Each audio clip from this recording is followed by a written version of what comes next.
আপনি কি কোনো সম্পর্কে আছেন? নাকি সম্পর্কে আছেন না কনফিউশনে আছেন বুঝতে পারছেন না।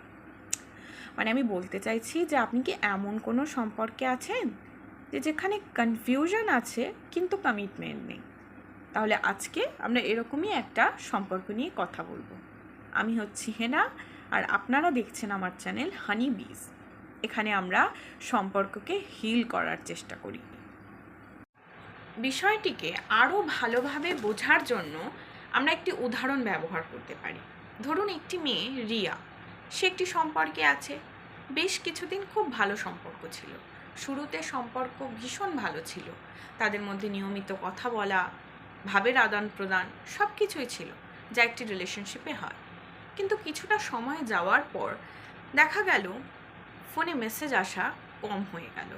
যেটা নিয়মিত কথা হতো এখন সেটা ভীষণই অনিয়মিত হয়ে উঠল। প্রথম দিকে রিয়া মনে করলো যে হয়তো এর কারণ ব্যস্ততা হতে পারে, হয়তো কোনো সমস্যা হয়েছে।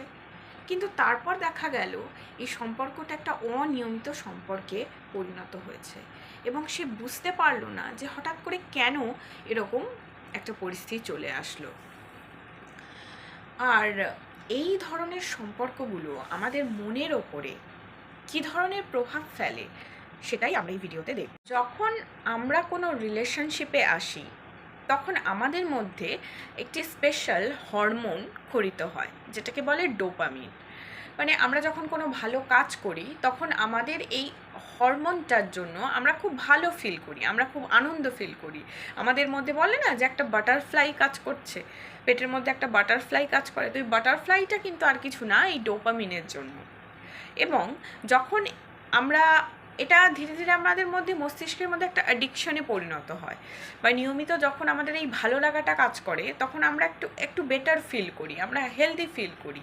এবং সেই বিষয়টা, সেই মানুষটা বা সেই ঘটনাটা বা সেই কাজটা আমাদের মধ্যে এই হরমোনটা যখনই রিলিজ করে আমরা খুব আনন্দে থাকি।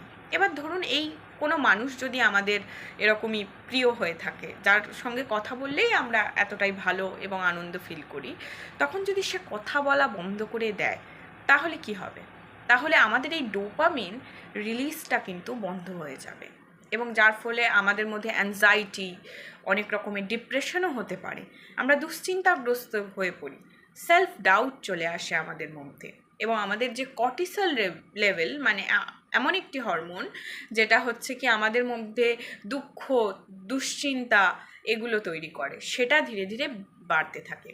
এই যে ডোপামিনের কথা বললাম, এটা এমন একটি হরমোন যেটা কিন্তু যারা কোনো অ্যাডিকশানে আছে সেই অ্যাডিকশানের সময় এই হরমোনটাই কিন্তু রিলিজ হয়। তার মানে অ্যাডিকশানটা যে সবসময় কোনো নেশার জিনিস হবে এমনটা নয়, সেটা কোনো মানুষও হতে পারে। তাহলে সেটা কতটা আনহেলদি যে আমাদের মানসিক শান্তিটাকে সম্পূর্ণভাবে বিনষ্ট করে দিতে পারে। এবার বুঝতে হবে যে এই ঘটনাটা আমাদের মস্তিষ্কে কীরকম প্রভাব ফেলে। আমরা যখন কোনো মানুষ যখন আমাদের কাছে আসে আবার হঠাৎ দূরে চলে যায়, তখন আমাদের মস্তিষ্কটা খুব বিভ্রান্ত হয়ে পড়ে। সে খুব বুঝতে পারে না যে ঠিক কী হচ্ছে, কারণ আমাদের মস্তিষ্কর প্যাটার্নটাই হচ্ছে আমরা নিরাপত্তা, সুরক্ষা এগুলো ফিল করতে অভ্যস্ত। কিন্তু এই যে ঘটনা সেটা আমাদেরকে ভীষণ একটা আনসেফ ফিল করায়, এবং যার ফলে আমাদের মনের মধ্যে নানান রকমের প্রশ্ন আসতে থাকে। আমি কি কিছু ভুল করলাম?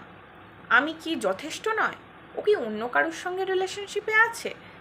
তাহলে বুঝতে হবে শুধু তাই নয়, এতে আমাদের ঘুমও কমে যায়, এবং এর ফলে আমরা কি হয়, অনেক সময় দেখা গেছে যে মানুষ গভীর ডিপ্রেশনে চলে যায়। ছেলে মেয়েরা বহুত ভীষণ ডিপ্রেশনে চলে গেছে। তারা হচ্ছে কি আশেপাশের মানুষ, বন্ধু বান্ধব সবার থেকে নিজেকে কাট অফ করে নিয়েছে, নিজেকে এক জায়গায় বন্ধ করে নিয়েছে, এবং ফোনে যখন দেখা যাচ্ছে একটা নোটিফিকেশান আসছে তখন হঠাৎই সে আটকে উঠছে যে মেসেজ আসলো না তো, আর সে সবসময় একটা প্যানিক মোডে থাকছে। সে কিন্তু সেফ, হেলদি, পিসফুল এগুলো তার ব্রেন আর ফিল করতে পারছে না। নানান রকমের তোলপাড় চলছে সেই মানুষটার মনে।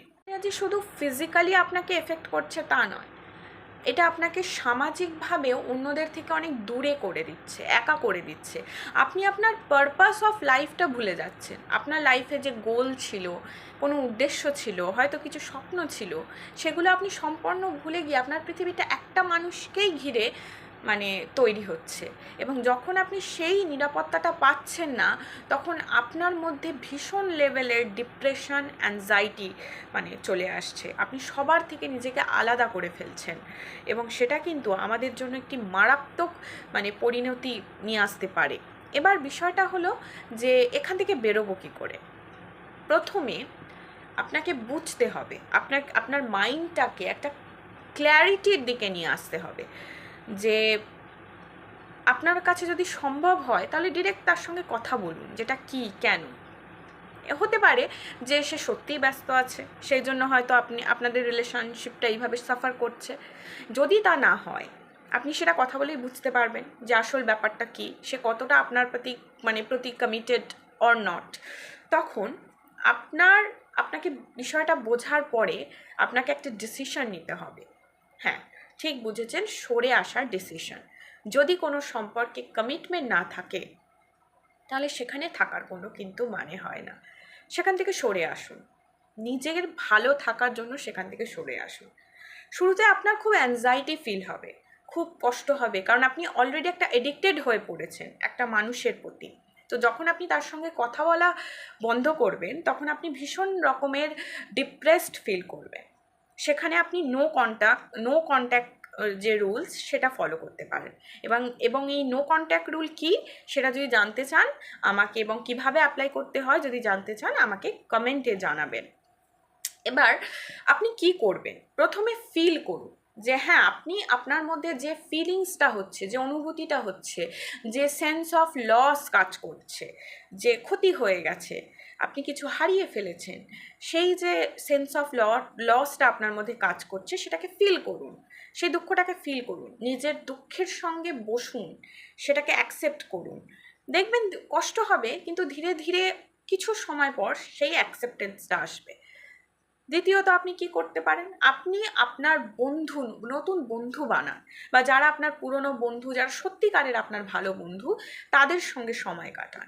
আর সব থেকে ভালো যেটা হয় সেটা হচ্ছে নিজেকে একটা পারপাস দিন, নিজেকে লাইফে একটা উদ্দেশ্য নিয়ে বাঁচুন, যেটা আপনার করতে ভালো লাগে বা যেটা আপনার স্বপ্ন ছিল। এই রিলেশনশিপের চক্করে হয়তো সেটা অনেকটাই সেই স্বপ্নটার থেকে, সেই গোলটা থেকে আপনি দূরে চলে এসছেন। এরকম কিছু জিনিস বা আপনার ভীষণই ভালো লাগার জিনিস, আপনার কোনো হবি, সেটাতে সময় দিন। দেখবেন ধীরে ধীরে আমাদের মাইন্ডটা এভাবেই কাজ করে। আমাদের মাইন্ডটা দেখবেন নতুন একটা প্যাটার্ন তৈরি হয়ে যাবে। যে আনন্দটা আপনি অন্য মানুষের থেকে পাওয়ার চেষ্টা করছিলেন, সেটা আপনার নিজের মধ্যেই তৈরি হবে। দরকার হলে বেড়াতে যান, ভালো মানুষদের সঙ্গে সময় কাটান, নিজের কোনো একটা কিছু নিয়ে বাঁচুন, নিজের একটা উদ্দেশ্য নিয়ে বাঁচুন, হেলদি একটা সার্কেল তৈরি করুন।